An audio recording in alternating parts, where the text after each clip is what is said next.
come together to serve you in these various capacities, Lord, as members of the community, as parents, as teachers, board members, to contemplate the business of DD2. Lord, we pray for your inspiration, your wisdom, discernment, and Lord, for your nature to be present with us here. Lord, that we would be respectful. Lord, we would hear with attentive ears, carefully consider the number one priority we have here, and that is for the children of our district. Lord, I pray that we would conduct our business successfully this evening, and that in all things you would be glorified. In Jesus' holy name I pray. Amen.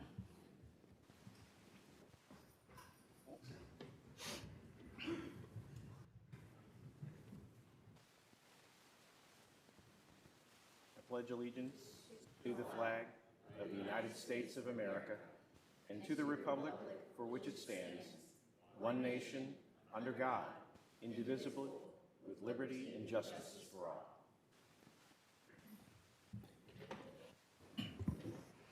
Good evening and welcome to the December 8th, 2025 Dorchester District 2 Board of Trustees meeting.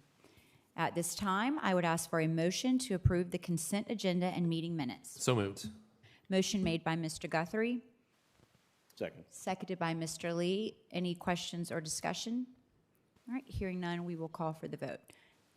And also at this time, I would like to make it known that we do have Ms. Bates here on the phone. So she is present and will be voting remotely from home.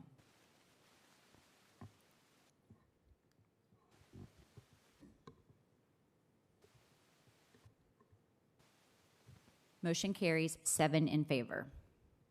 All right. Next up on our agenda this evening, we have our district highlights, and we will welcome Mr. Bohannon up to bring us those. Thank you, Dr. Wimberly, Mr. Doherty, board members. Tonight we have 4 recognitions highlighting the creativity, talent, and achievement of our students across DD2. We're going to start with our Coastal Carolina Fair Youth Art Competition winners. The Coastal Carolina Fair, obviously going on since 57 on there? Right, dozens of years, and we're so proud each year that we have students that submit artwork and we get those blue ribbons. You can see a number of students on there tonight. We have invited our first place and Judges Award recipients to join us tonight.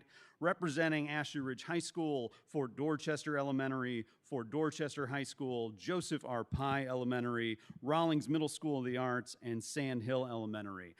In the interest of time, I'm going to invite any of those students that are with us today. We're going to come up, we're going to do a big group picture, and then after district highlights, I am going to meet you in the lobby. We have certificates from all the board members, but it can take a long time going through. So where are my Coastal Carolina art winners? Somebody's here. Come on, yeah.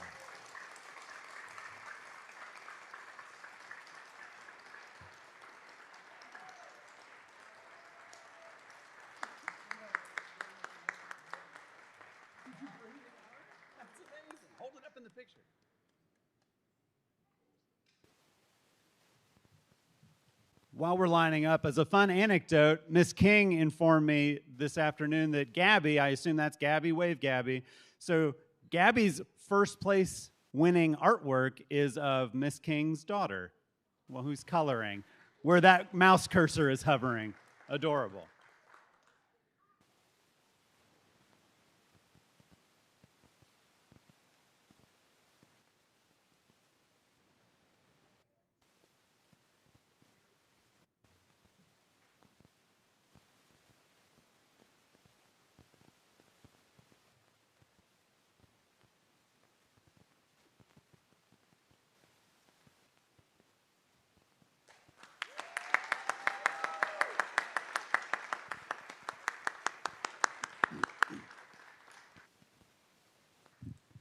Our next recognition celebrates more than 30 students across our district who have been selected for the 2026 South Carolina All-State Choir.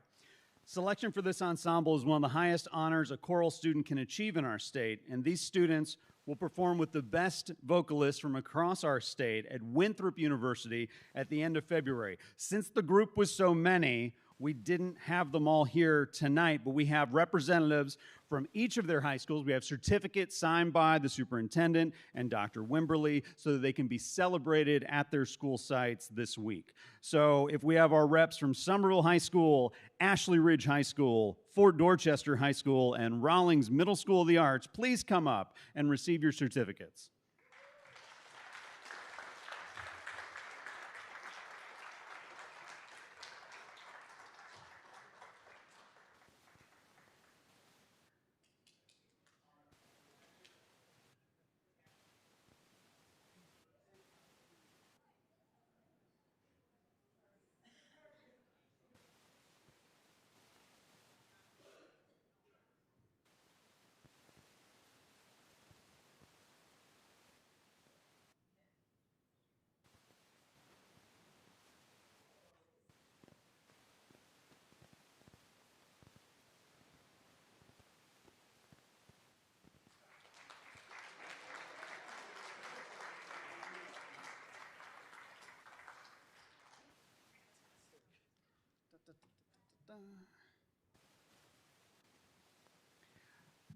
Next up, we've got students from Somerville High School who absolutely destroyed the Dorchester County Soil and Water Conservation District's annual photo contest. As you can see above, sweeping some of these categories in first and second places. This year's theme focused on conservation and agriculture across America. And our students' photos captured the beauty and importance of environmental stewardship in the categories of close-up conservation, conservation practices, conservation in action, and conservation in agriculture across America. I believe we have two of our Somerville High School students here tonight. Please welcome Miss Mackenzie Strady, and Hannah McLean is here, or no, who else is here? Haley's here, I'm sorry, Haley Neville, please. Shout out to Miss McLean and Zachary Hicks as well.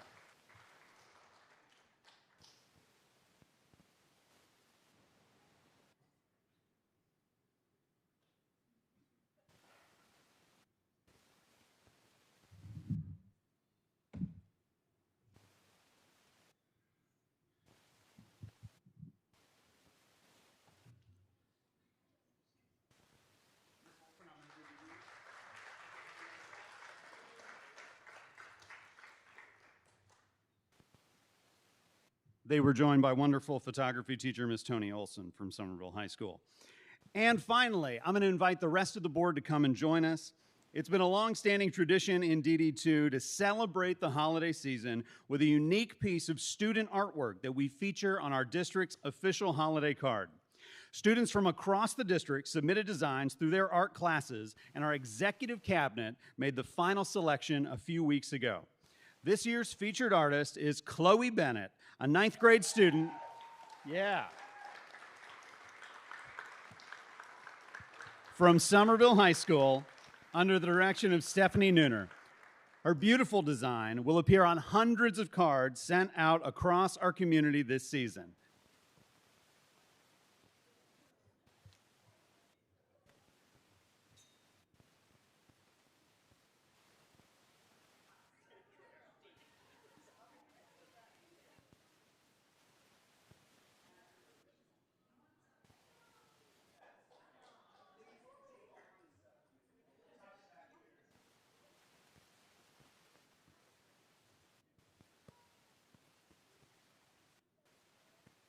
Don't run off till Miss Passmore gets hers. Don't go anywhere.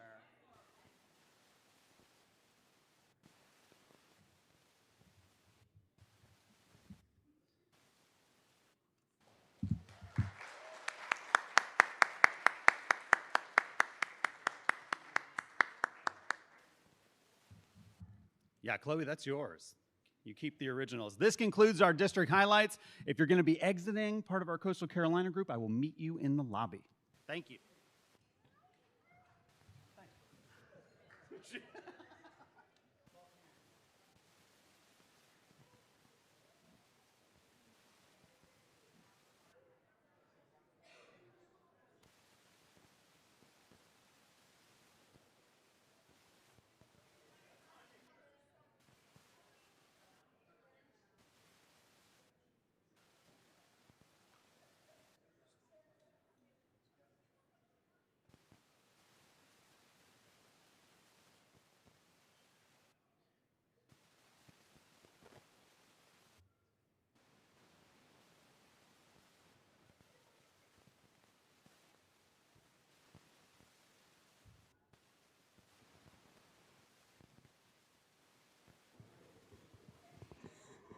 All right, we will continue with the meeting. The next item on our agenda this evening is our board committee reports, and we will start with our policy committee.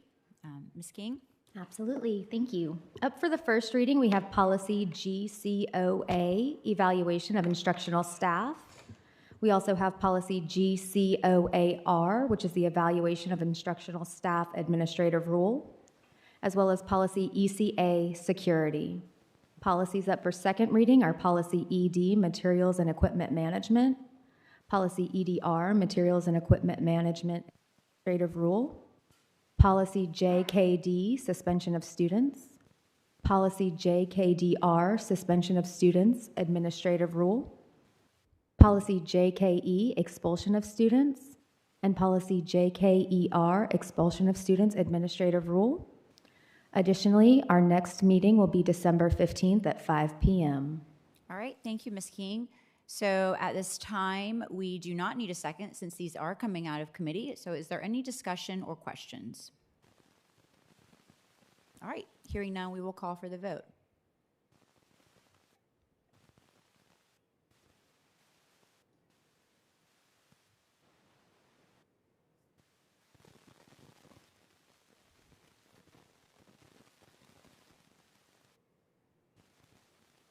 Motion carries 7 in favor. All right, next we have our Finance Committee. Mr. Guthrie? Yeah, so our Finance Committee was able to meet today at 4 p.m. And we discussed doing a request for proposal for a new bank for the district, so taking new banks. And then also we went over the proposed budget calendar for 2026, 2027 fiscal year.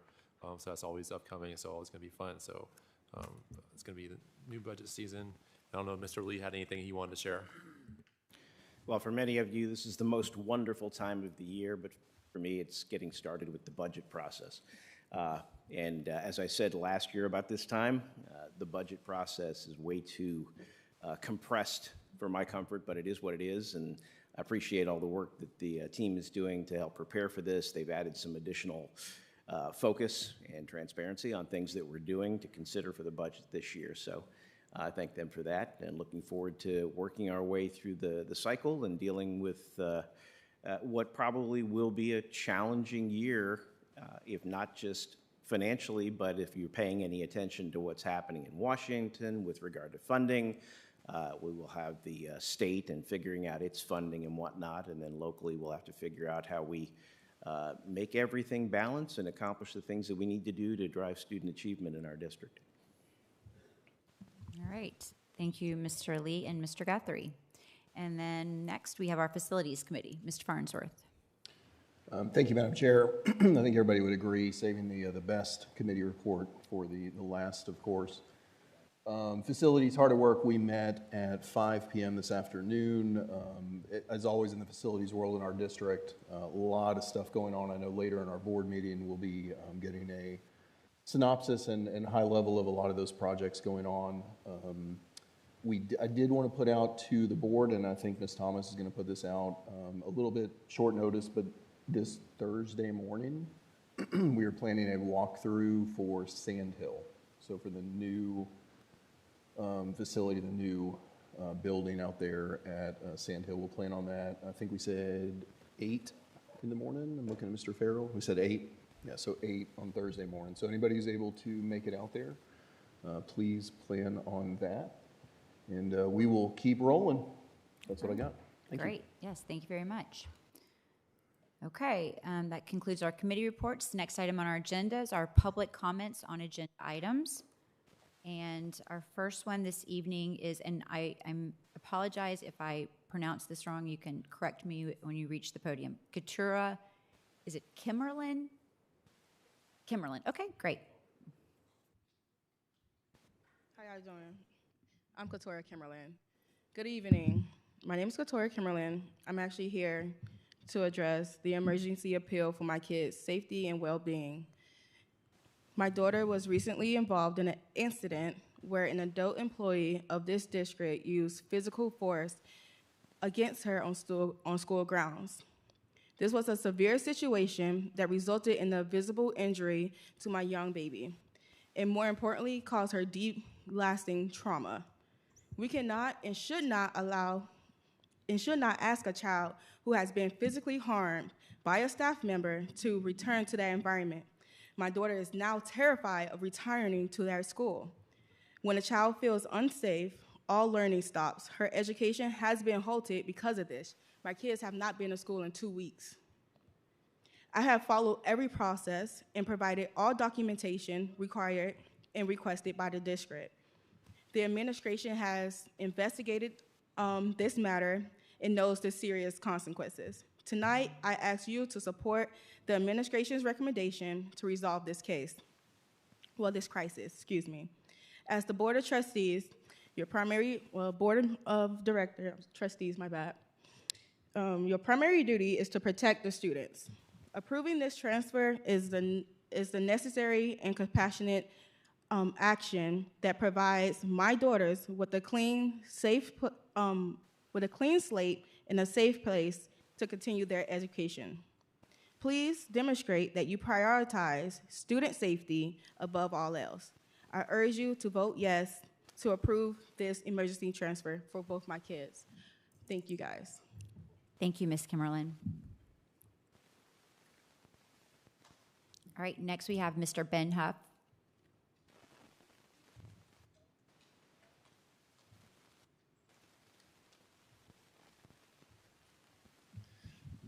Greetings, board members. I'm here to address item 4C on the agenda, which is in regards to school facilities.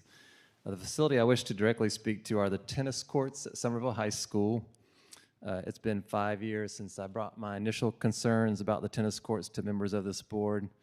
So I'm just going to briefly recount my experience and hopefully give maybe some advice that I would take on this matter, and maybe in the future we could get some feedback from you guys on what's going on in this situation.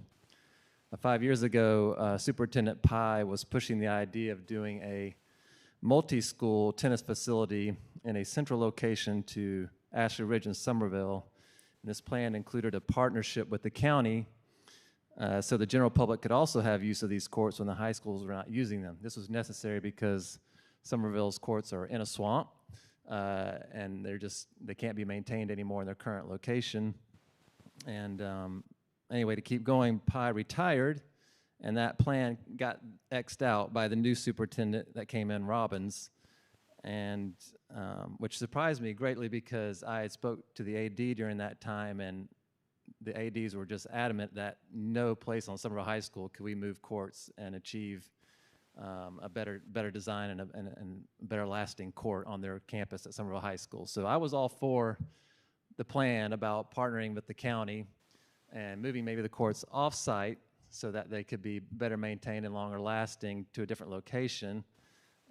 Again, there was an abrupt departure of Mr. Robbins, the superintendent, and but the board went through and said last October that we would get new courts at Somerville High School, only to find out later in the spring that there was not enough money to get it done. So we're kind of circling back again to where we were 5 years ago, it sounded like, where we were just going to be on this resurfacing plan at Somerville High School, which we've already experienced doesn't last more than 2 years when we do that option. We did it 4 years ago. We got almost 2 years out of the courts, and then we couldn't play on them. We had to go to the town courts, and the schools and kids had to use the town courts. And that's a big strain on the town because they're already maxed out with their leagues and just the general public with our growing population to use the town courts. Anyway, I know we got resurfaced again last year. Courts are already flooded a month after they were resurfaced, already seeing damage, sinkholes, cracks. I doubt we might even get the 2 years this time around, just from where they're heading already. So I would love for the school board to revisit that option 5 years ago and think of ways to probably move these courts off campus. And if there's a partnership with the county or a town, they need courts too, and we can maybe combine some pots of money in the budgets. I say full speed ahead in that option. I feel like that's the only way forward as of right now, and I thank you for your time. Thank you, Mr. Huff. All right, that concludes our public comments on agenda items. Next, we have our board chair's report. It doesn't look like we have any upcoming events, which was a little surprising.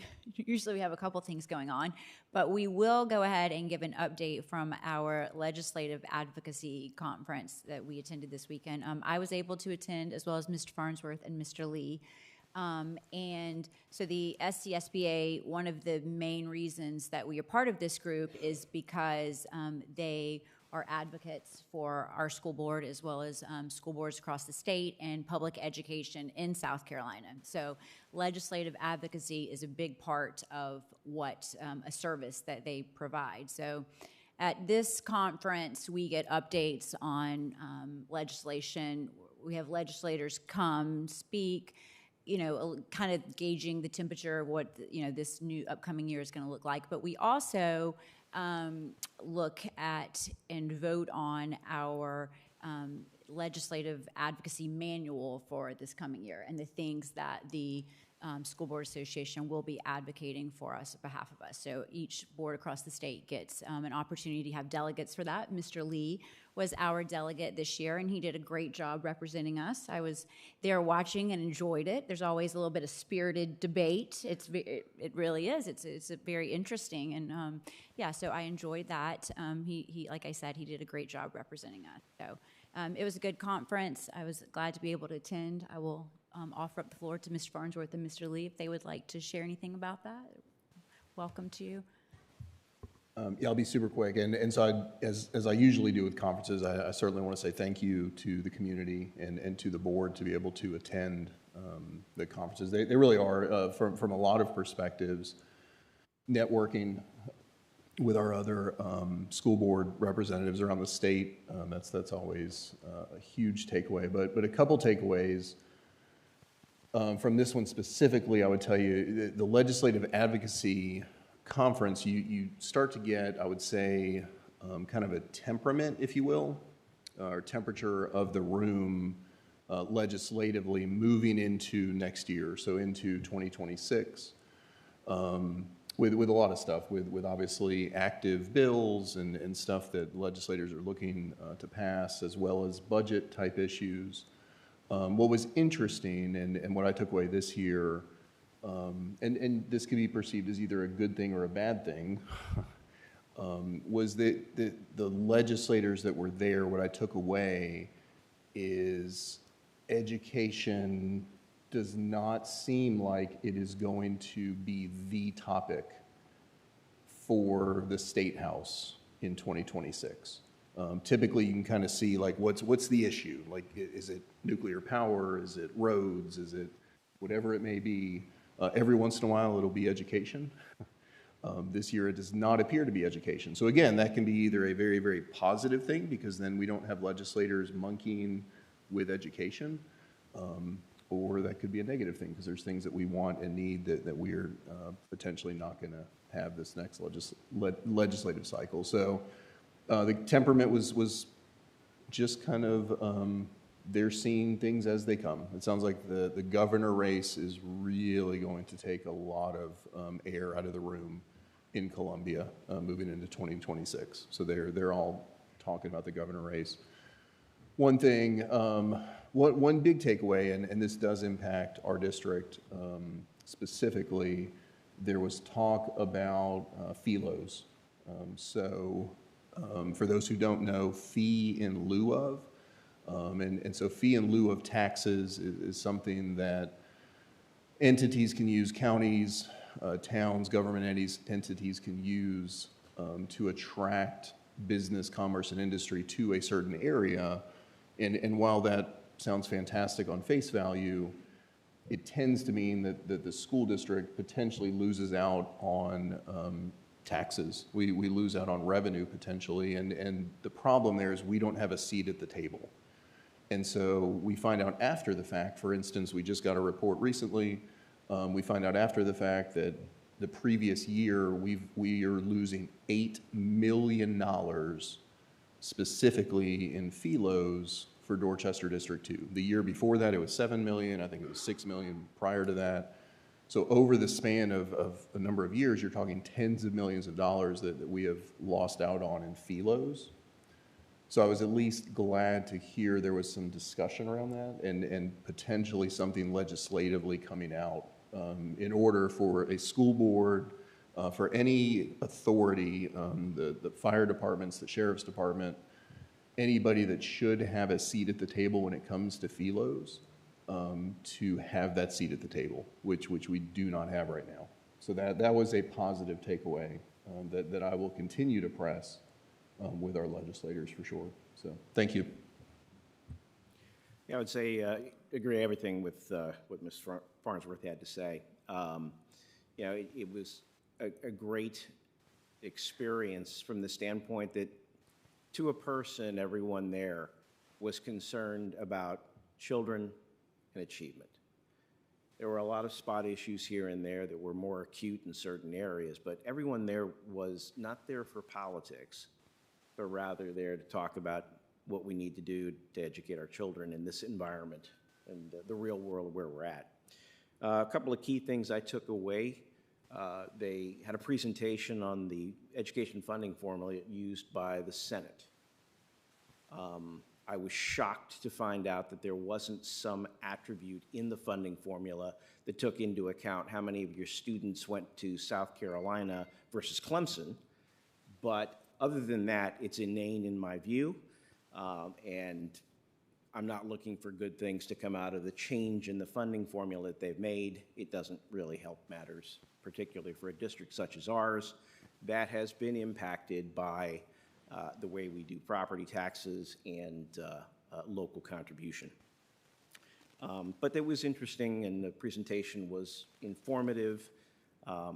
If any of you think you know how the process works, if any of you are as old as I am and you remember the Schoolhouse Rock video, how a bill becomes law, totally discount that. You may want to start all over again and try and get an understanding of how that's done here in South Carolina. Secondly, piggybacking on another comment that was made, you know, there are lots of lobbyists. And particularly, there are lots of lobbyists for the various aspects of the business of education. But what I took away from that, from what not only the legislative panel told us, but also in talking to the person that gave the federal education perspective, is there really are no lobbyists for the children. The expectation is that we need to do that. And by we, I don't mean the 7 members of the board here. I don't mean the members of our district staff and administrators, but we as individuals. Because our legislators are not hearing the messages. They're being given a ton of information, or spin, depending on who the lobbyist is, and they're being asked to make a decision quickly and move on without any real thought. They don't really understand the issues. But the expectation is that we need to seek them out. I would have liked to have seen a reciprocal feeling that they also need to seek us out, to the point that Mr. Farnsworth made about having a seat at the table for things that impact us, whether it's FILO, whether it's actual tax policy or whatnot. So that was very enlightening. FILO was mentioned, or FILOT, as some would call it. And it was interesting to see how many people, and these are all people that are parts of districts across the state, 63 different school districts were represented, didn't know what FILO was. I extend that to our community. I would argue most people in our district don't know what FILOs are. They don't understand how our schools are funded or not. And we have a huge challenge to educate and to edify and to inform our community, to get them involved. They need to be part of the team here as we advocate for our children and for public education. And then lastly was discussion around teachers, what the challenges teachers are facing in the classroom, the administrative burden, keeping up with rules and regulations, and hearing some ideas and whatnot, but all of those ideas involve hiring additional people. And those additional people come with additional costs. So we need to think a lot about that. I took away a number of things on that. It was an honor and privilege to be the delegate to actually watch the parliamentarian do masterful job in conducting the debates and the discussions. And then the best time was on Sunday morning. There was a debate on 3 different topics that are real before us. One has to do with whether or not we potentially arm certain volunteers in our schools to augment our school resource officers. And now the other 2 escape me, but they're both bills that are currently before our legislature.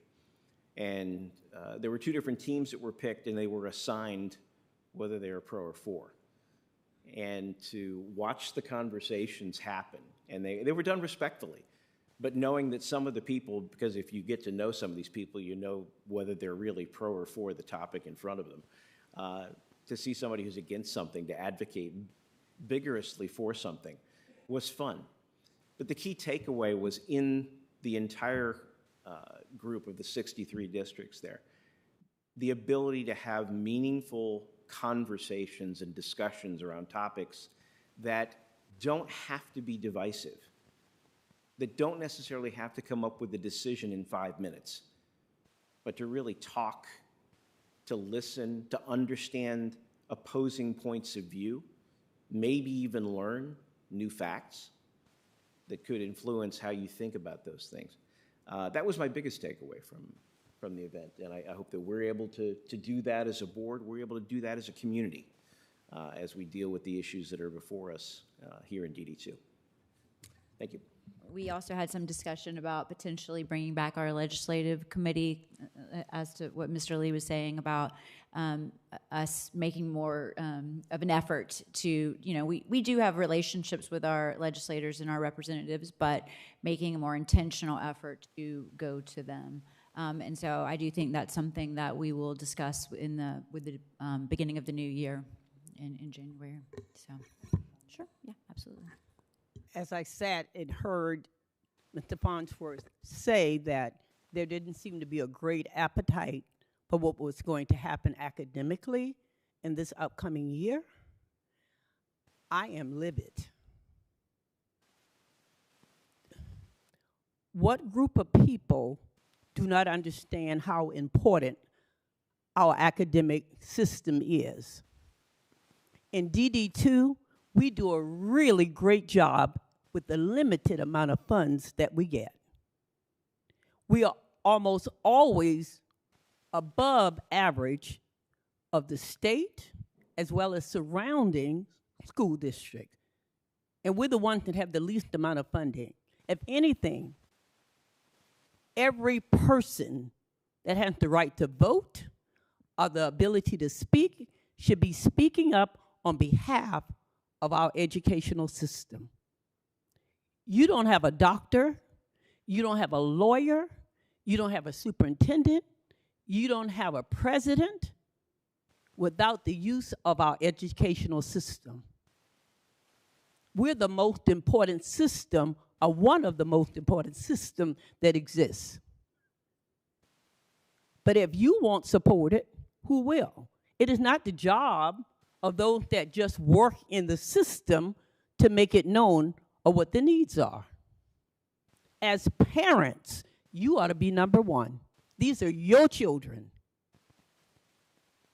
And yet, many of you sit back and want the educational system to go beg, plead, prostrate themselves before our leaders. And yet you keep sending the same one back to their office. That's why I believe in term limits. You don't become so satisfied because you're getting what you want. So I'm saying to parents, grandparents, especially grandparents, you're an advocate. When we went to Washington a couple years ago, our legislator from South Carolina said, oh, it's good to have you all here, but we want to hear from the parents. So right then, I made up my mind there was no need of me going back to Washington because they weren't listening to us. We went as a board trying to get that seat at the table. To our local officials, we need a seat at the table. Whether it's your police department, it doesn't matter what it is. We need to be there when you're making decisions and allowing more and more school homes to be built, that's more and more children, where we're going to put them. And I could be probably a little bit more succinct in what I'm saying, but I'm upset. Because in 5 years, 10 years, 20 years from now, where are we going to be? If you don't think the education of our children is important enough for you to get out there and do your job. Community members, parents, grandparents, aunts, uncles, all of you that have something that you want to advocate for them. Because the teachers in the classroom, they need to be paid, and they need to be paid well. Those that clean our buildings, they need to be paid well. Driving a school bus, it doesn't matter what your job is. We're all here working for the children, and we need your help. Thank you. All right, thank you, Ms. Powell. Okay, the next item on our agenda is our superintendent's report. We will turn it over to Mr. Doherty. Thank you, Dr. Wimberly and the rest of the board. Our first item this evening is the Somerville Italian Feast presentation, and we have the president, Mr. Jay Lombardo. He is here this evening, along with, and I know Mr. Lombardo, this is his last year doing this. Is it 14 years? 14 years, yes. 14 years, and he's done a phenomenal job, so thank you. And it says on there October 12th, but we did get rained out that day, and Mr. Lombardo and his team that are here, they were able to pivot, and we were able to, again, partner with our Dorchester II Education Foundation, Mr. Hayes, and also with Mrs. Cahill. We turned out to have a great weekend, great weather. For a lot of students that were able to come down from DD2, especially our culinary, some of our performing arts groups were able to come down, and just want to say thank you, Mr. Lombardo, and your team. I believe you have some leadership changes, and so I'm sure you'll probably talk about that. But again, thank you for coming this evening. Thank you very much, Dr. Wembley, Superintendent Doherty, and the board, and also to the community. As you had said, as I dropped something, we started off in September 6th. We had our first annual, what we called the Pasta Ball. It was a pickleball tournament. It was presented by First Citizens Bank, and a former board member, Brian Mitchum, was the tournament director. We brought in 136 individuals to play the pickleball tournament, which was really pretty good. A lot of sweat, a lot of anger with a ball and a paddle, and I wouldn't want to be on that side. As you stated, we were looking for the weekend of October 11th and 12th for our festival, but on October 11th, through the guidance of the Somerville Meatball Run, the race director, Connie Moody, put together a fantastic event. We had 479 participants, cross-country teams from all three schools, Fort Dorchester, Ashley Ridge, and Somerville, and it was a fun day. The next day was supposed to be the festival. It rained, and it rained. We canceled. I believe we phrased that. We postponed it. We were able to work with the town, and we secured November 16th. And at dark 30, Santos Stapoli and Vincent Lombardi were out at Hutchinson Square hanging Italian flags up and down the aisle and throughout the whole thing. Eventually, we started off at 11 o'clock. We had 108 vendors, food trucks, or food booths. But one of the most important things is when Selby Say and Jason Walsh put together 220 students from 12 of the schools as our entertainment. That entertained close to 15,000 people that day. And cooking in the background, making zeppelis and raviolis, is once again Santo, Dr. Beth Farrell, Vince Lombardi, Nick Presco. They were out there doing it. But we couldn't have done it without the community and of the cooperation and collaboration with DD2's Educational Foundation. Ralph Hayes and Kim Corey did a fantastic job bringing in members from their board to be part of our team.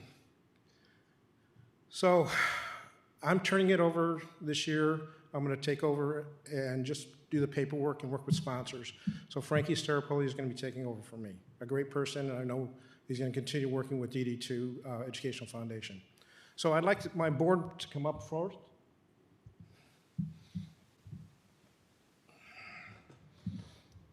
Dr. Wembley, Superintendent Doherty, Kim.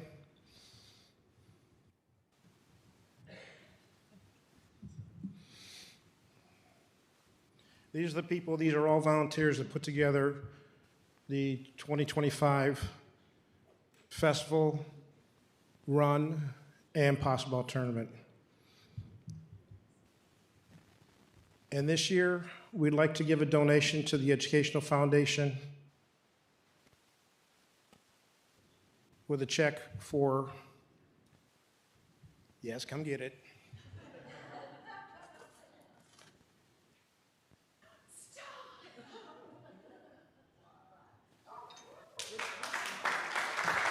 $42,000.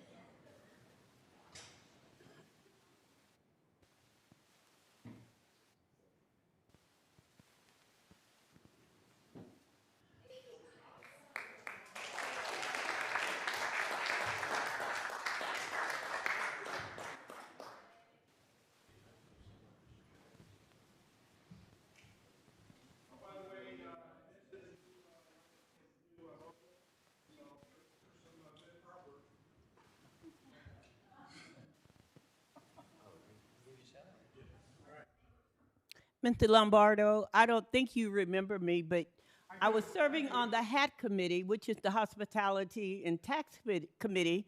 And what would happen is any people from the Flowertown Festival, whatever kind of vendor or project you were putting on, you would come before us and we would listen to your presentation and decide, you know, whether or not we could fund you and how much we could give you. I'm overwhelmed. I am so glad that we funded you. And every year you have just continued to increase and show your love for Somerville and for our district. So I just want to say that is the best vote ever. So thank you so much. We really appreciate you and the board. I'll be looking for you in March or April again, so. Okay. Thank you very much. Our next item on the agenda is just to talk a little bit about Principal for the Day update. We were able to bring this back. This was actually done in the district several years ago. And so what we did, we were able to bring back this experience for many of our constituents in our community. And so what we had of all of our 26 schools, locations, they were able to bring back somebody from the community. And you can see a few pictures up there, and they would actually come into the school and kind of be the principal for the day. And so that person would follow the principal around for about 2.5 hours. Got to see what the principal did. We're able to see students in classrooms, see teachers, see a lot of our staff, what they do each and every day for our students. And so after that, we were able to bring them back here to the district office and had a luncheon and a presentation, kind of a little bit about everything that's going on in DD2. We were talking about the referendum, talking about projects, and so they were also able to kind of talk about their experience, and many of them were very, very appreciative and very thankful for all the work that our administrators and teachers do each and every day for our students. So it was a great day, and I want to say thank you to Mr. Bohannon, and I know Ms. Kim Cahill helped out a little bit too, trying to find some people to fill in when we couldn't find anybody, and so we'll continue to do this program.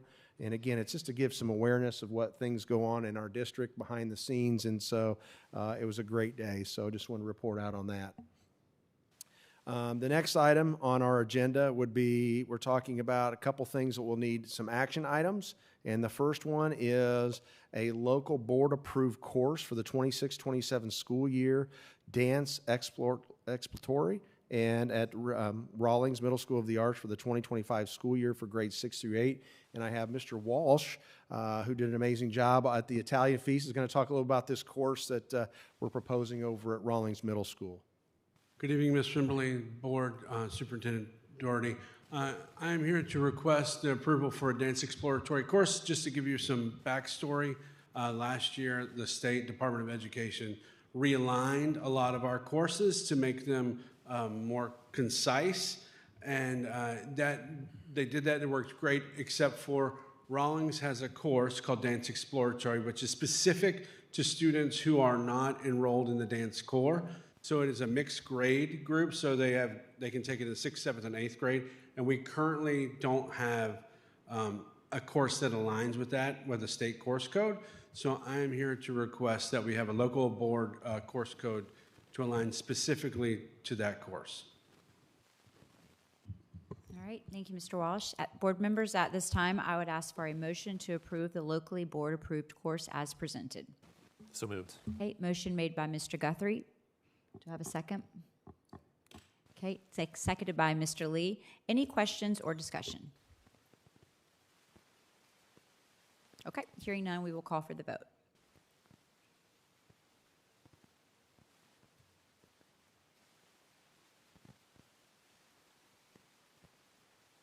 Motion carries 7 in favor. Thank you, Mr. Walsh. The next item on our agenda is repurposing of SPAN. And this evening, we've talked about this at a facilities meeting. We've brought it to information to the board, and this is tonight is for board vote on repurposing of SPAN. And so when you look at here, the first slide, again, why repurpose SPAN? There are 5 items on there. The cost to renovate SPAN to continue to operate as a school, I think we talked about that, would be about $9 million to bring it up to speed. We do have some issues with some flooding in that area. It is in a current flood zone. Also, when you look at SPAN's location, it's close to Somerville Elementary, and it's one of the smallest schools that we have for capacity. Both those schools are.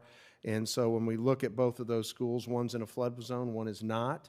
And so students from SPAN would actually be redistricted to either at Somerville Elementary or at Sires. And so also another place to house other programming in the district. Currently, right now, we have, when we go through these slides, you can see the $9 million to renovate. Going through there. On the next slide, thank you. And you can see SPAN there. On the next slide, we talk about the Orangeburg Road Project. We've talked a little bit about that and why is that important to know. If you look at that, you're going to see that it's going to come right up to Knightsville Elementary School. If we were going to have to do any renovations, we'd have to use the trailers, and the trailers are in the back at Knightsville, and that's where our adult education is. So adult education is going to have to find a home. And so this project's going to take place in 2029. Again, that's a safety issue, so it does kind of speed up the process of, trying to find a home for adult education. So when you come into this, you're looking, what are we going to use SPAN for? Again, SPAN, James Spann Elementary will still be called the Spann Education Center. We'll still continue to honor James Spann's name, and this still will be an active area that will have these programs. Food service, which is currently in a house, will be moved to SPAN. Technology and our ITSs, they are currently housed in actually a house as well. They will be moved over. Special education, we do have special education here in this building, but it's also in some trailers and also in some houses. Child Find is in a house. Our parenting center is actually in a trailer. Adult education is in trailers. And then there's a need for an elementary alternative school, and that is something that we will be starting next year if this comes to fruition. Our nursing and health services, then a future daycare program that we're looking to partner with the YMCA, not next year, but in the future years, and also some space for staff development. And so if you look at the next slide, it'll kind of show you a little bit of what that's going to look like. There's color codes there to talk a little bit about. In red is special ed. Technology is in green. Yellow is our future daycare. Alternative school would be in orange. Purple would be your food service. And that's actually a kitchen would actually still be in there and still be able to use. And then your adult education is going to be in the blue. and then you'll have some flex spaces in there for some other areas. So you can see how this building is going to be used. And then when you're talking about the 26-27 school year, the most important piece is, what are we going to do with students and so and our staff? And so Somerville Elementary classroom additions will be completed in August of 26. Those are 18 additional classrooms. And then we'll redistrict those students from Span to Somerville and also Eugene Sires Elementary. And more students shifted to those schools at a little bit lesser capacities, and then also put more functional capacities in those buildings up in the 80%. So what's this look like? You can see here redistricting students from Span to Somerville Elementary. That's 250 students. And so Span is currently at 60% capacity of 528 students. And then Somerville Elementary is currently at 73% capacity or 525 students. That's before the additions. And so when those additions come on, adding those 250 students from Span to Somerville Elementary will bring the Somerville Elementary, you're looking up to 775 students at 69% capacity with that new addition. And then going on to the next slide, you can see here, those students are going to be redistricted from Span to Sires. So Sires Elementary is currently at 73% capacity, and then adding those 202 students from Span to Sires, that will take that capacity up to 84%, and that will be a total capacity of 917 students that will be moved to Sires. And so, there's some questions again. When we met with parents and when we talk with the staff, we're talking about how do we make the transition for students as smooth as possible. And so having open houses in the spring, possible field trips, and other opportunities for families for transition. And so we did bring in, and we talked about additional information. Going to the next one, the staffing to Somerville Elementary and Eugene Sires and other school sites. We actually met with each individual teacher over at Span Elementary on 15-minute increments with our personnel staff and myself, and we've also met with the whole staff also there. Then when you're looking at LEAP practices, and so those students that have taken advantage of the LEAP practices, those processes will still continue to apply for those families. They'll still be able to have that. That will not be taken away. Those families are going to different buildings. They're still going to have the consistent pacing and high-quality instructional materials and great teachers. Also, we'll still have programming for GATE students. We'll be placing those classes at Somerville Elementary and also at Eugene Sires. And then moving on, if you're talking about special education, those students will be taken care of as well. And so when we look at the timeline and communication, we started on October 6th, that facilities meeting only. About repurposing of Span. We met with the faculty of Span that next day, actually before the meeting.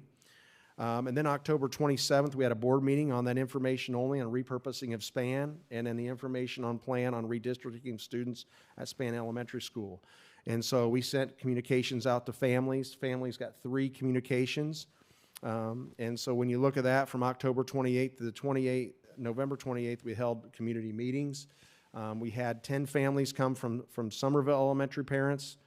We had 2 families come for special education parents. And then we had 7 families at Sires. And so again, we sent out texts, the app notifications, and we also sent emails out like we would on emergency communications.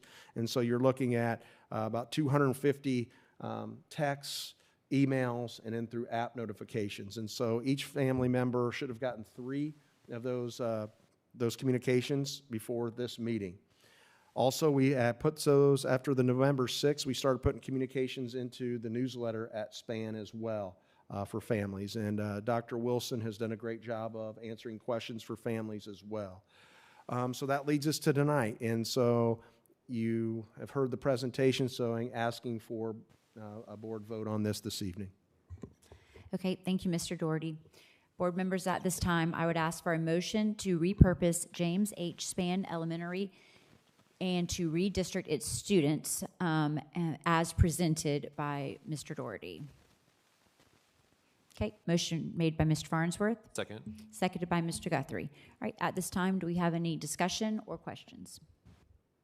Yeah, just want to highlight, obviously, that's a fairly large decision that the board is undertaking, and I just want to give my appreciation to Mr. Doherty and the staff, because it, as you can see, the meetings, the timeline there, the thought process that has gone into this change is monumental.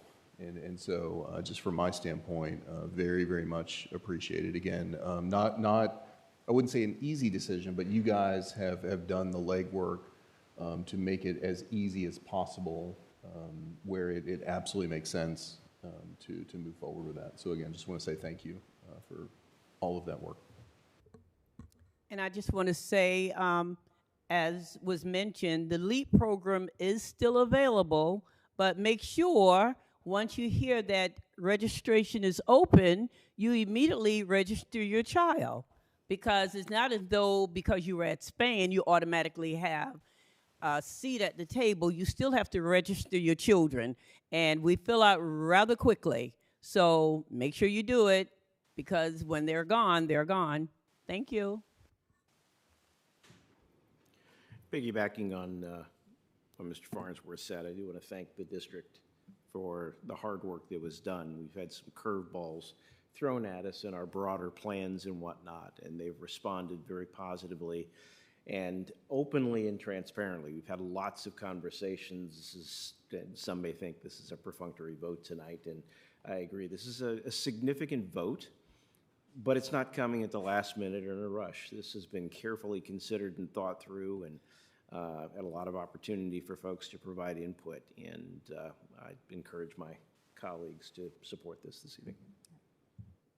Absolutely, I agree. I will echo my gratitude to Mr. Doherty and his team for taking the time to make this significant decision a little bit easier for us, just because we do know that there has been a lot of communication, and I feel very confident that our entire staff, all of our families, and every single child impacted by this will be well taken care of, and that we will make sure that it is a smooth transition for everyone. So thank you for that. Welcome. All right, any other comments or discussion? All right, if not, we will proceed with the vote. And the motion carries 7 in favor.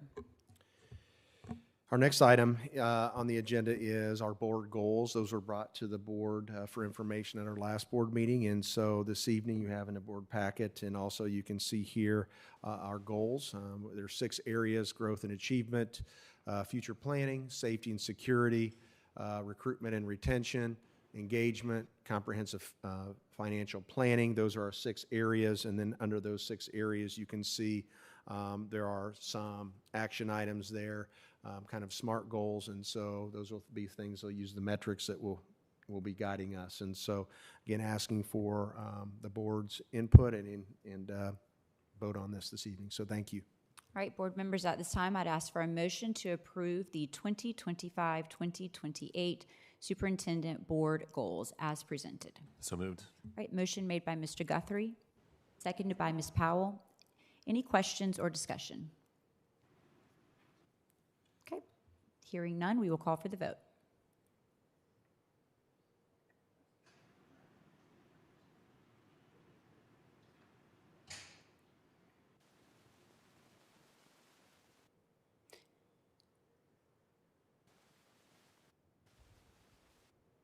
Motion carries 7 in favor. Okay, the next item on our agenda is our financial report, and we'll call Ms. Meunier to come up and talk about our finances. So, Ms. Meunier. Thank you. Good evening, Madam Chair, board members, and Mr. Doherty. The finance team has prepared finance reports for this month for the month of October and year-to-date through October. We go over the general fund cash flow first. This is where we show you each month what our actuals are for revenues and expenditures, and the totals are all the way on your far right, but if we're focused on the month of October, we're doing well. We're on target from what we had budgeted. We're at 15.5% of our general fund balance, which I like to point out because This is the time of year when we're glad that we have some savings and that we do have fund balance that's left over at the end of the fiscal year to get us through, because our revenues are not equally received during the year. But our expenditures, we have to pay people every month, twice a month. And some of our expenditures are quarterly, some are monthly. So we're thankful that we have this good fund balance. So we estimate that we will end the year at 22%. So for us to go down to 15.5%, I'm not scared or worried about, because we will end the year in a very safe place. But that is a good reason for us to keep that fund balance if anyone from the state asks any questions, because we have to report our fund balance to the state every month.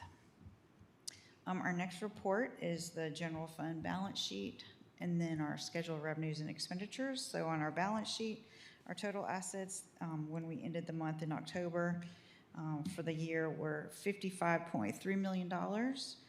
Liabilities were 8.7, which is right on target, close to last year. And then our total fund balance at the end of the month through October was 46.6. I did want to point out one of the biggest differences. You can see a slight difference from October of 25 versus 24. We have due from other funds that's higher this year than we were last year. And the main piece of that is, as we were talking to the facilities committee, that we had Oak Brook Middle School and Oak Brook Elementary School projects that were being funded with TIF dollars.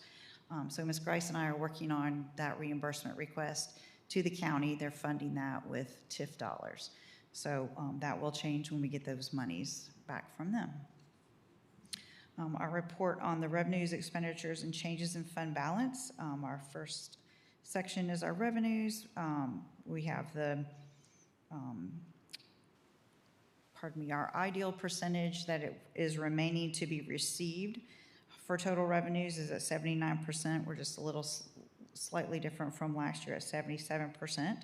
And our expenditures were at 72% left to be spent this year, and right on target with where we were percentage-wise from last year at this time. We've spent, $85 million year-to-date, and we have received $64.4 million year-to-date.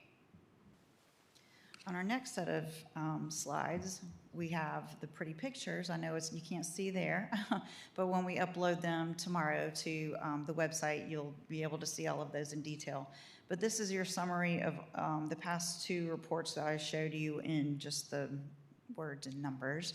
These are in pictures and graphs, and they make a little more sense maybe just in the summarized form, where you can see what I just was speaking of in our different sections, where our local revenue is at $4.6 million year to date, our state revenue $33 million, and all other revenues $6.4.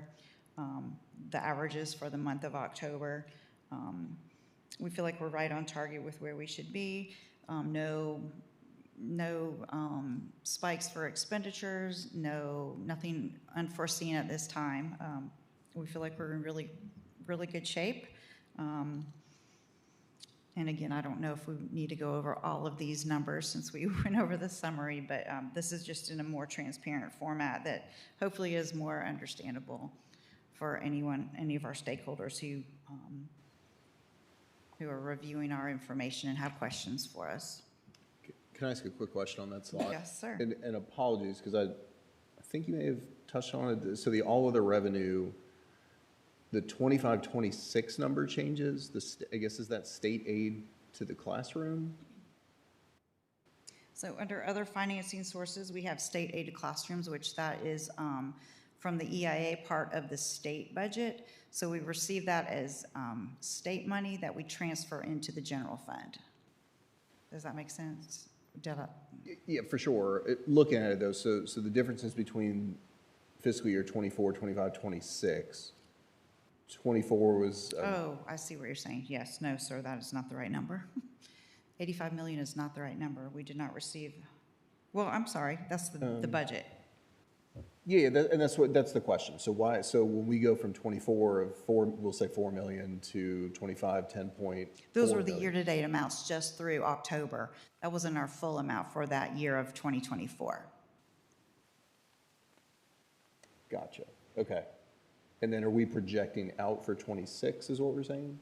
That's the actual budget for 26, is the 85 million. 8.5 million. No, sir, 85 million. I'm sorry, Mr. Farnsworth. You're fine. Maybe I'm not Totally good. looking Well, on the I right think we're column. looking at maybe different slides there. I just see it goes, and I'm looking at specifically state aid to classrooms goes from 3.9 million to 10.4 and then back down to 8.5. And I was trying to figure out potentially why there's a drop from 25 to 26. This is just timing. Okay. Okay, I'm sorry. Lisa, thank you. I did not see where you were talking about. I was looking on the local taxes, and that's not even what you were asking me. My apologies. All good. All good. Okay. That makes sense. Thank you. Any other questions that Lisa can answer? Thank you very much. Thank you, Ms. Meunier. Our next item on the agenda is for some action items on some approval for a few capital projects. And so as Mr. Smith here, he might be able to talk a little bit about this, but real quick, we're asking for approval for the roofing bid project for Beach Hill Elementary and Austin Middle School. We're asking for approval of the restroom project bid for Austin Middle School, and then approval of courtyard project for Gregg Middle School. So Mr. Smith is here in case you have any questions on that, but asking for board approval. Okay, board members, we will begin. At this time, I'd ask for a motion to approve the roofing project bids for Beach Hill Elementary and Austin Middle School as presented. Okay, motion made by Ms. Powell, seconded by Ms. King. Any questions or discussion? Okay, hearing none, we will call for the vote.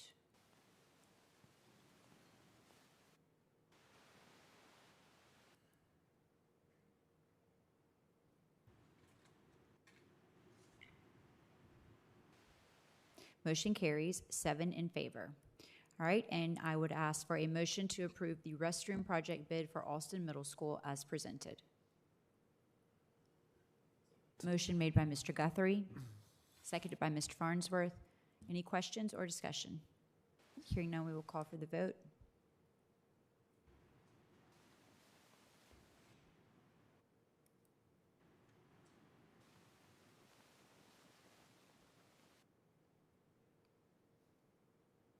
Motion carries 7 in favor. And last but certainly not least, we would ask for a motion to approve the courtyard project bid for Gregg Middle School as presented. Motion made by Mr. Lee and seconded by Ms. King. Any questions or discussion? Okay, hearing none, we will call for the vote.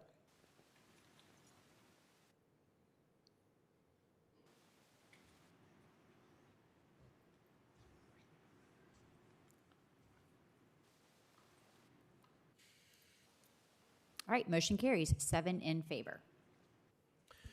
Okay, thank you. And our next item is we're going to talk about facilities. And so we have Mr. Tony Souls and Jeff Smith to talk a little bit about our referendum 8% and our TIF project. So I'll turn it over to Tony. Good evening, Madam Chair, members of the board, Mr. Doherty. Update on some referendum projects. First off, Sand Hill Elementary Wing. We've got that one scheduled for the final inspection on December 22nd. The elementary school at the Ponds, we're continuing conversations with the developer and the county to try to get that land conveyed to us. At Somerville Elementary School, right behind us, the foundations are complete. They're about, well, they built scaffolding today to lay blocks, so they're overhead high on the block back there. They're still doing some slab work on the far end, down there on the south end, but everything is going well back there. We're right on schedule with that. The Ashley Ridge High School addition, the Area A is the new band room we're building on the right behind the mini gym. It's going well. They've got the footings already placed. They're going to be putting the slab in for that area next week. This week they're putting in all the underslab utilities, the electrical and the plumbing. Area B, which will be the new weight room where the existing band room is now, they're going to be starting on that on January 5th when we come back. We've got to move all of the band equipment out this week. Starting this week, we're going to start moving that stuff out.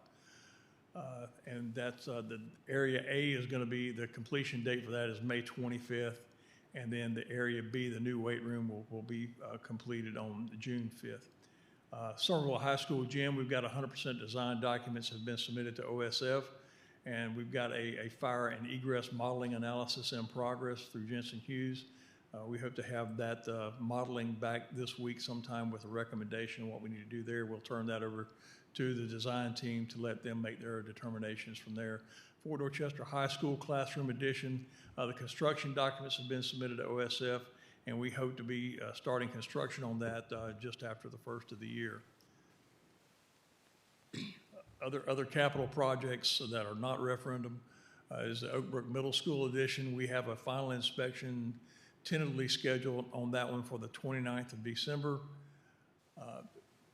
And the Oak Brook Elementary School addition, the roofing should be installed starting this week, with all the trades are working in the overhead, underneath the decking, getting in the HVAC, the electrical, the plumbing, and the sprinkler system. Everything that goes into a new school is going into this wing. And the window installation started last week, and they're going to continue on this week putting the windows in.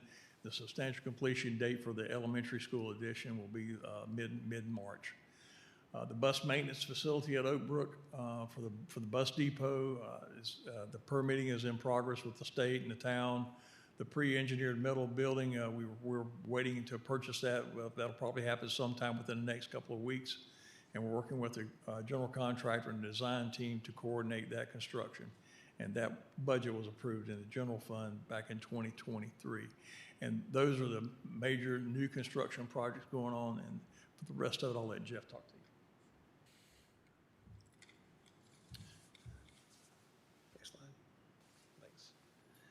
Just a quick update this evening. We're going to be doing a final inspection on Windsor Hills roofing and exterior envelope package this week. So that'll be hopefully wrapped up and completed this week, and then any punch list items will be completed over the next 2 weeks. So we'll be hopefully done with that come the first of the year. The Windsor Hill playground that we were going to install over Thanksgiving break ran into a hiccup. The equipment came in with the wrong color scheme, so we're waiting on that to get reordered. So tentative timeline is going to be sometime between February and March of 26 to get that installed. The Flowertown Special Needs Playground and the 4K playground, I believe it was installed over Thanksgiving break, so that's in now. And our in-house electricians finished up doing all of the athletic field lighting upgrades to LED. That did not have anything to do with the stadiums. We're going to probably at some point look to solicit more of like a competition light system for those facilities, but we did get all the practice fields, which would include baseball and softball as well. We obviously did not do anything at Ashley Ridge because they still have 5 years left on their existing warranty, and we figured we need to let that warranty expire before we do anything there substantial. If you look at the bottom, a couple little 3 pictures, we did get the entire Gregg Middle School campus milled and paved over Thanksgiving break. So in that little time frame, we were able to get the entire lot, bottom lot, everything done and restriped, and it turned out really nice. It was much overdue. Had a lot of potholes and a lot of stuff that was just failing, so we got all that taken care of. The Oak Brook Elementary and Oak Brook Middle exterior envelope package, I was out there last week. It's coming along great, and we actually found a couple things to add to the scope, so we're still expecting that to finish up probably end of the year, maybe into January, but hopefully by the end of the year. They're working during school hours, and it seems to be no issue with either school. The HVAC projects. So the only one that's going to be kicked off at Christmas break is the Windsor Hill project. The other ones are all geared up. Equipment's been ordered, and they'll all start in the summer, possibly some spring break work, but most likely summertime. And you can see, obviously, we've got a couple of those approved tonight. So we'll be setting up meetings with vendors to get schedules in place for those projects. And then our in-house engineer, Robert, is working on some of these other projects, such as the DuBose Middle School restroom renovations, the Oak Brook Middle locker room renovations, and the Gregg Middle School projects that we have out there. He's working on the restrooms there as well. And just a quick update on what we're going to have going on over winter break. Pretty slow. I think my credit lines ran out with Tina, so I had to cut back the projects. But we're going to be doing a gym floor resurfacing at Gregg, basically sand their whole floor down, recoat it, restripe it, make it look new again. We're going to be doing all of the rooftop units at Windsor Hill, so they'll all get replaced and all the controls will get replaced in the campus. We'll follow that up this summer with replacing all the units that are inside the classroom in the, I call it the new wing, but it's I think it's the second or third grade wing that was added on after the fact. Sand Hill, we're tentatively set to move in on the 30th of December. So we're going to be moving all the new furniture in. It's all staged nicely around campus in some different places throughout the PAC and Rawlings and other places, but we're going to get all that moved in. I think Mr. Joy's already got plans for teachers to possibly have a few days to come in and get their room set up. So hopefully, as long as the state fire marshal, everything goes well, we'll be moved in and ready for students on the 6th. And I would think that, let's see here, we also have several of the middle schools are getting their gym floors recoated, so we'll have that going on. I think we're going to be painting the stage at Fort Dorchester High School black. And then we've got like the restroom floors in classrooms. We're going to replace all that in Austin Bailey and William Reeves. So other than that, pretty slow winter break for us. Thank you, guys. I know you guys have put a lot of time in facilities, Tony and Jeff and Tina, Liz, Rhonda, Kenny, Tina, and Lisa. So it's been a team effort. You can see all the projects that we have going on, a lot of plate spinning. So thank you for all your efforts. Yep. And our next item on the superintendent's report would be approval of personnel recommendations for the 25-26 as presented in your packet. Okay. Board members, we did receive this information in our packets. Is everyone okay with proceeding in open session? All right, at this time, I'd ask for a motion to approve the personnel recommendations as presented. So moved. Motion made by Mr. Guthrie, seconded by Ms. King. Any questions or discussion? All right, hearing none, we will call for the vote.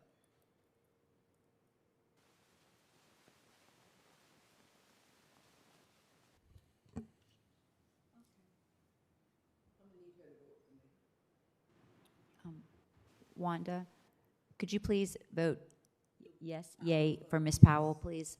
Okay, motion carries 7 in favor. And our last item on the agenda there for approval of student enrollment recommendations for the 25-26 as presented. Okay, board members, we received this information in our packet as well. Is everyone okay with proceeding in open session? Okay, then at this time, I'd ask for a motion to approve the student enrollment recommendations as presented.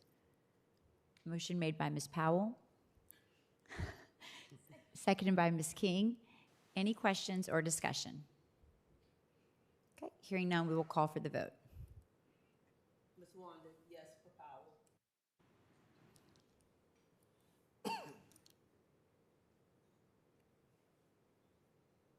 All right, motion carries 7 in favor.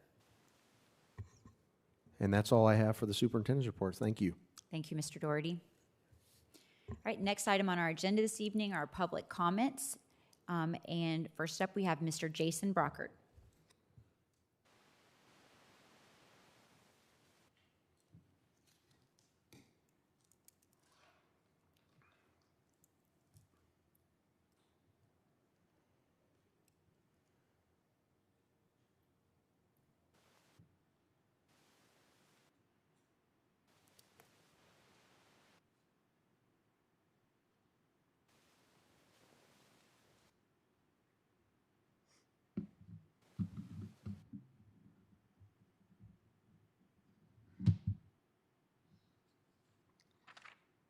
December 14th, 2020, I stood at your podium and offered solutions in a chaotic room.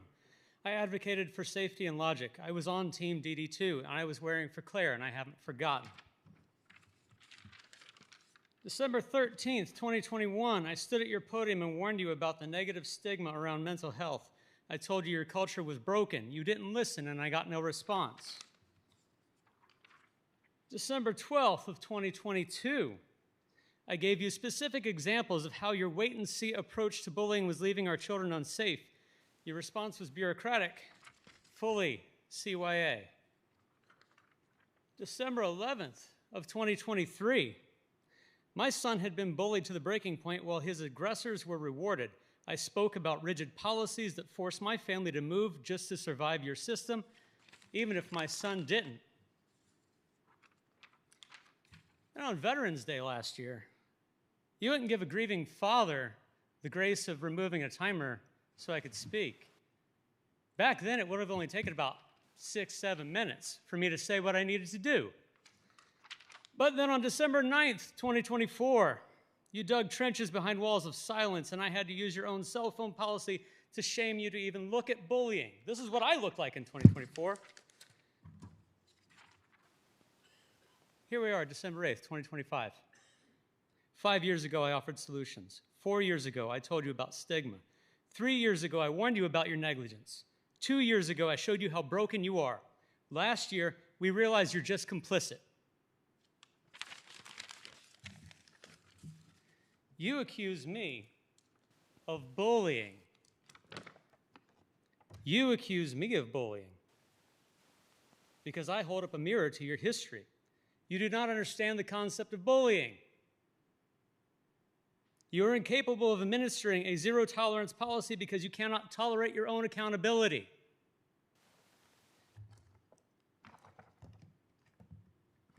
Your silence isn't protective. Your silence is fatal. This timeline proves it. Your silence, your continued silence proves it. And I've heard there may have been another incident, which I have not been able to substantiate yet. My name is Jason Brockert, father of Julian Brockert, unfortunate founder of Honoring Julian. And the charity Honoring Julian is here today to ask for your voluntary resignations before myself, the individual, has to begin systematically, publicly displaying all of your ineptitude over a multitude of years, because this is not out of anger. This is out of love. And there is no credibility left in the husks of this institution.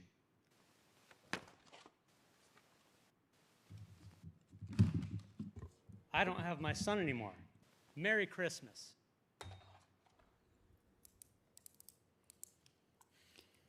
All right, board members, at this time, I would ask for a motion to convene into executive session for the purpose of hearing a student discipline appeal, for the purpose of legal advice on pending litigation, and for the personnel-related matters.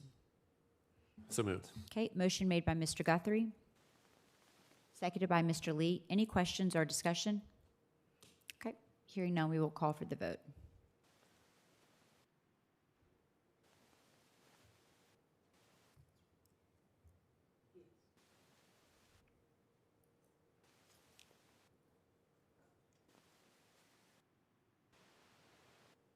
All right, motion carries 7 in favor. We are in executive session and we will return.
I would ask for a motion to return to open session. So moved. Okay, motion made by Mr. Guthrie, seconded by Ms. Powell. Any questions or discussion?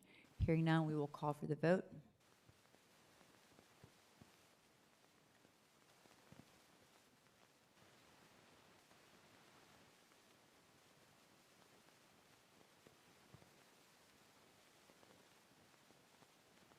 Okay, motion carries 7 in favor. All right, board members, at this time, do we have any motions out of our executive session?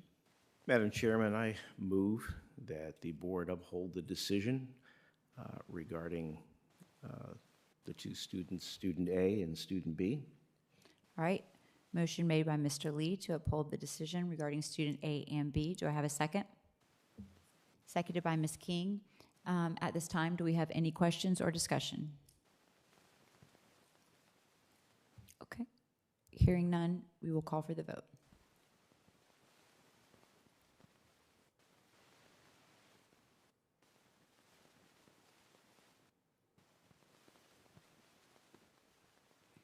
All right, the motion carries 6 in favor, 1 abstention. Ms. Bates did not participate in that hearing. All right, and board members, at this time, I would ask for a motion to adjourn. Motion made by Ms. Powell, seconded by Mr. Farnsworth. Any questions or discussion? Hearing none, we will call for the vote.